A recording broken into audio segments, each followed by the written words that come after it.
आबना हरमुज़ में जंग का नया फेज़ शुरू। अमरीकी सदर डोनाल्ड ट्रंप ने अमेरिकन बहरिया को ईरानी कश्तियों को निशाना बनाने का हुक्म जारी कर दिया। इस बारे में आमिर रज़ा से बात करते हैं। आमिर भाई, जंग बंदी चल रही है, लेकिन आबना हरमुज़ में लगता है कि एक अलग सी जंग चल रही है। अब वो ट्रंप ने अपनी बहरिया को हुक्म दिया है कि ईरानी कश्तियों को निशाना बनाया जाए।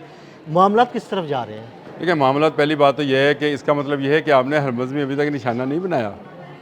ये तो कह रहा है मैंने 149 जहाज डुबो दिए, या तो ये गजनी है, ये फिल्म जो गजनी है भूल जाता है, या फिर ये दुनिया को बेवकूफ़ समझता है। देखें, पहली बात यह है कि ईरान ने अपने इन्हीं जंगी बोट्स के ज़रिए से पहले दिन से, अगर आपको याद है कि जंग शुरू होने से पहले हमने किया था व्लॉग, जिसमें मैंने इनकी तकरीबन 300-350 कश्तियों का जिक्र किया था। ये मिसाइल बरदार कश्तियाँ हैं। इसके अलावा सफ़र करती हैं, अपने हदफ तक पहुंचती हैं, उसे निशाना बनाती हैं। इसके अलावा इनके पास गन बोट्स थी जो कि जिनकी तादाद 400 के करीब थी। ये 700-800 का लश्कर है जो कि बहुत ही तेज़ रफ्तार है, और इनमें एक बोट तो ऐसी है जो ज़ेरे समंदर रहती है और वहीं से वो इस तरह से निकलती है जैसे कोई ड्रोन। और वो ये अगर आप दोस्त की तरह की कोई बोट है, आप दोस्त की तरह काम नहीं करती है, वो निकलती, उसने काम ऊपर आके ही करना है, लेकिन छुप सकती है। अब ये बोट्स में हैं जो कि इन्होंने कहा है कि जी जिस बोट को देखें बरूदी सुरंग बिछाने वाली, उस पर आप हमला कर दें।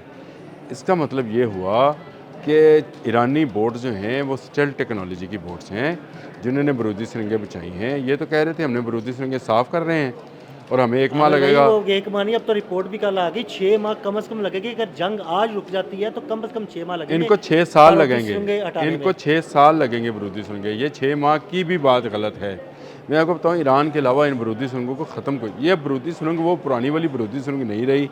हमारे जहन में भी वो आता है, गोल सा एक गोला होता है, उसमें कांटे लगे होते हैं, संगल के साथ बंधी होती है, उसको खोला जाता है और वो जाके समुंदर की सतह पर आ जाती है। ये अब ड्रोन टाइप एक समुद्री सुरंगें हैं जो मिसाइल की तरह काम करती हैं, और इनमें जो सेंसर्स हैं वो सेंसर्स आपको आवाज़ के साथ, आपके मुख्तलिफ रडार्स के साथ जो है मुंसलिक होती हैं, यानी मुख्तलिफ बोट्स की मुख्तलिफ आवाज़ों के साथ ही इनको मुंसलिक किया जाता है। जैसे ही ये समझती हैं कि ऐसी लहरें हैं जो किसी जंगी जहाज़ या जंगी उसकी बहरी जहाज़ की हो सकती हैं, तो ये उस पर हमलावर हो जाती हैं और ये अपने टारगेट की तरफ चल पड़ती हैं। मज़े की बात यह है कि ये बारूदी सुरंगें, इनमें एक इंजन लगा होता है, ये खामोशी के साथ सफ़र करना शुरू कर देती हैं।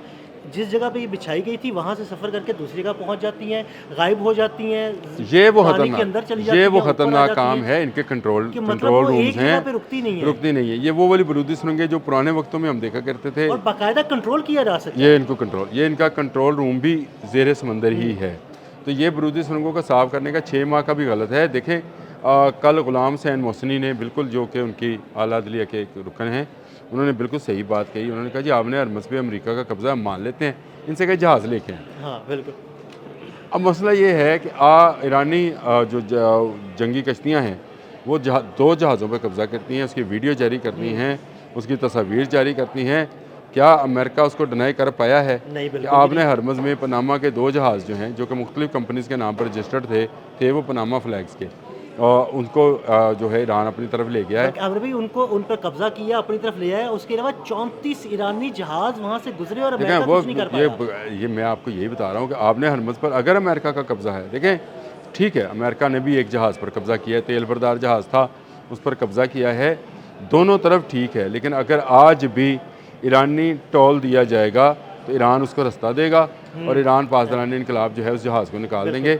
अभी उन्होंने बैंक में पैसे भी जमा करा दिए। बिल्कुल, बैंक में पैसे जमा, स्टेट बैंक पैसे जमा करा दिए, तस्दीक भी आ गई है उसकी कि जी पैसे जमा हो गए, पहली कमाई हो गई है हमारी। अभी आप ये देखें ना, तो आपने हरमुज़ में अभी बहुत सारी लंबी जंग बाकी है। अभी आप मुझे बताएं, कोई एक गदीर जो है वो अभी तक इन्होंने तबाह नहीं कर पाए हैं। गदीरें कहाँ छुपी पड़ी हैं। फिर इनके अपने ड्रोन्स हैं जो कि ज़ेरे समंदर चलते हैं, फिर इनकी बरूदी सुरंगें हैं।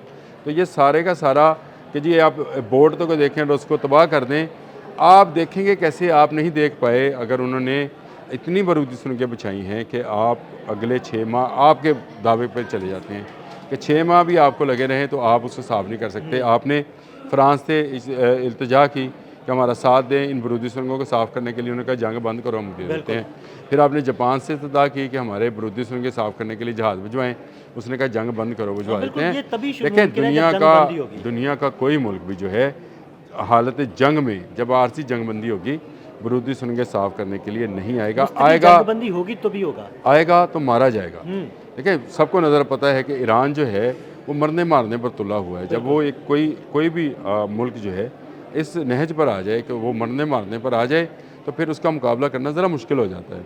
फ्रांस, जापान और तमाम इत्तेहादी यूरोपियंस जो हैं और नेटो ये इसलिए पीछे हटे थे अमेरिका से क्योंकि उन्हें पता था कि आपने हरमज़ एक मौत का कुआं है, इसके अंदर जो जाएगा वो डूब जाएगा। अभी तक ये भी आपने हरमज़ में नहीं है।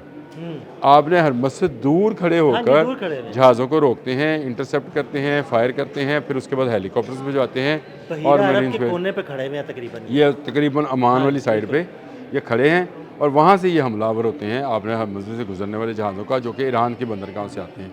इसको ये ब्लॉकेड का नाम दे रहे हैं, लेकिन आपने हरमज़ पर इनका कोई कब्ज़ा नहीं है। अब ये इसने डोनाल्ड ट्रंप ने ये कहा कि इन पर हमला किया जाए अगर आपको नज़र आए। अब नज़र क्यों आएंगी? 6000 से ऊपर बरूदी सुरंगें ये बोट्स बचा चुकी हैं। अब उनकी पावर बोट्स जो हैं वो काम कर रही हैं। जो जहाज़ यहाँ से उनकी इजाज़त के बगैर गुजरने की कोशिश करेगा उसको वो ना सिर्फ पकड़ेंगे बल्कि अगर तबाह करना चाहेंगे तो उसका तबाह भी कर देंगे। ये वो चीज़ है जिसको लेकर डोनाल्ड ट्रंप ने शायद अपनी तरफ से एक धमकी लगाई है, लेकिन मैं ये समझता हूँ कि इसका मतलब ये है कि उनकी बहरिया पूरी तरह से इंटेक्ट है, उनकी बहरिया पूरी तरह से महफूज है और पूरी ताकत में है कि वो आपने हरमज़ का दिफा कर सकें। ना सिर्फ आपने हरमज़ का बल्कि अपनी बंदरगाहों के दिफा के लिए भी वो पूरी तरह से तैयार हैं। ये इस सूरत हाल में डोनाल्ड ट्रंप जो मर्ज़ी कहते रहें, डोनाल्ड ट्रंप का जो है ये कहना कि जी जैसे नज़र आए, नज़र अगर आ सकती होती तो पहले ना आप लोग पकड़ लेते या उनको निशाना बना लेते। अगर आपको नज़र आ रही होती तो फिर आप ठीक है, फिर आपने हरमज़ में अगर आपका कब्ज़ा है तो दुनिया को अब ये मुतालबा करना चाहिए कि अमेरिका आपने हरमज़ जो है अपने जहाज़ आगे लगाए और हमारे जहाज़ पीछे लगते हैं पीछे आ जाते तो ये चले। ये इसने ड्रामा किया। आज से तकरीबन 25 दिन पहले इसने कहा जी कि मैं इंश्योरेंस देता हूँ, मैं इंश्योरेंस कंपनी से कहता हूँ कि जहाज़ों की इंश्योरेंस हाथ उठा ली है, वो कहता है भाई माफ़ी दे दो। कोई नहीं जाएगा। लेकिन बरूदी सुरंगों के होते हुए कोई बंदा उस तरफ नहीं जाएगा। वो बेवकूफ़ होगा जो ईरानी इजाज़त के बगैर गुजरने की कोशिश करेगा। वो चाहे इंडियन से थे या इंडियन 3 जहाज़ भी जो निशाने पर आए थे इसीलिए आए। इंडिया को तो सही सबक सिखा रहा है वो। उनको तो खैर वो जिन्होंने लूटा है वो भी बड़े ज़बरदस्त लोग थे जिन्होंने कहा कि आप बिटकॉइन में पैसे वो जाली पासदार ने इनकलाब बन के पैसे लूट रहे हैं मुस्लिम जहाज़ों से। ये है खौफ और लोग पैसे दे भी रहे हैं। यही दहशत है, ये पासदारानी इनकलाब की दहशत है। ये जितना मर्जी डोनाल्ड ट्रंप कहता रहे कि वहाँ की पॉलिटिकल और जो अस्करी क़यादत है उनमें इख्तलाफात हैं। आ गया बयान मसूद पेज़ेश्कियान का और अब्बास अरागची का और बाकर कालिबोफ का कि भाई हम सब इनकलाबी हैं। बिल्कुल ऐसे ही है, हमारा कोई इख्तलाफ नहीं है। इख्तलाफ अगर आपको नज़र आएगा तो आपको अमेरिका की सफ़ों में इख्तलाफ नज़र आ रहा है, जहाँ पर उनका जो सेक्रेटरी नेवी है वो रिज़ाइन करता है, उनका जो है जॉइंट चीफ ऑफ स्टाफ को हटाया जाता है, जनरल्स हटाए जाते हैं। पेड एक्सेस के ख़िलाफ़ बाकायदा लोग जो हैं वो मुहिम चला रहे हैं, वहाँ पर इख्तलाफात हैं। ईरान इस वक्त मुकम्मल तौर पर मुतहिद है, आप उसकी जंगी कश्तियों के निशाने पर हैं और ये कश्तियाँ जो हैं आपको तबाह व बर्बाद कर देंगी। डोनाल्ड ट्रंप को इस बात का पूरी तरह से इल्म है। वो चाहता ये था कि बाकी दुनिया भी इस तरफ आए, इस आग में झोंकी जाए या इस दलदल में फंस जाए, लेकिन ट्रंप खुद इस दलदल में फंसे पड़े हैं। अब उनका निकलना ज़रा मुश्किल है। बहुत शुक्रिया आमिर भाई। आमिर भाई ने बड़ी तफसील के साथ इस सारे मामले पर रोशनी डाली। मज़ीद अपडेट्स के लिए हमें फॉलो करते रहें। अदील अहमद और आमिर रज़ा को इजाज़त दीजिएगा। अल्लाह हाफ़िज़।